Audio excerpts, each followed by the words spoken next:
Hey everyone, it's Pierre, the Fish Beast. Welcome back to my channel. Hope everybody's having a good holiday season. Anyway, this tank has to be moved. As you can see, it's right in the middle of the room and it's kind of facing at a weird angle. But to do that, I'm gonna have to break it down, which means getting all these fish out, and then I'll be able to like drain it and take all the stuff out and the sand and everything. The thing is that this tank, which is a 210-gallon aquarium, has some pretty big fish in it. So for example, this is the Polypterus biker. It's about a foot and some change long. So they're kind of bigger fish, right? So the issue is I can't just plop them in another aquarium while I do what I need to do. So fortunately, I have this.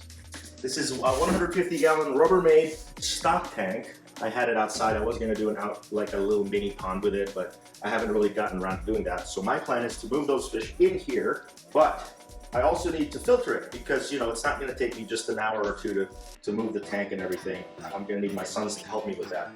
So I'm going to have to set up a filter for it. And the filter can't be a hang-on bag filter or anything like that.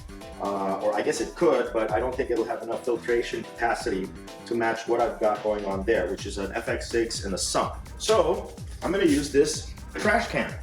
Okay, this is something that many of ours use to filter larger tanks or even ponds, and it's an economical way to do it.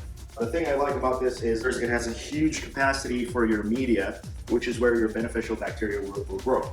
I was going to originally put it right next to the tub, but because it's so low to the ground, I'm not going to be able to have the water that I put into it drain back out with gravity.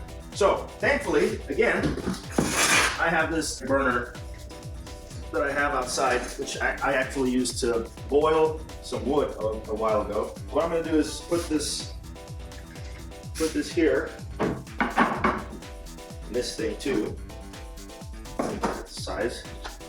Put the fresh can right there, and then have water coming from this tank, dirty water or water that needs to be filtered, into here through the media, and then drain back out. So how are we going to do that? Well, we're going to use this pump.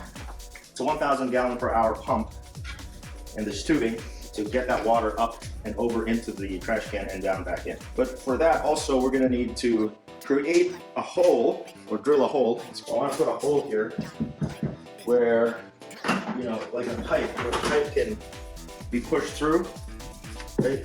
You're going to see this design with many other people on YouTube. So it's going to go through here. I have to drill a hole. The water from the pump goes in, gets filtered, and then it drains back out via gravity from here back into the tank. Okay? I'm also going to have to figure out a way to cover it so that the evaporation doesn't go crazy.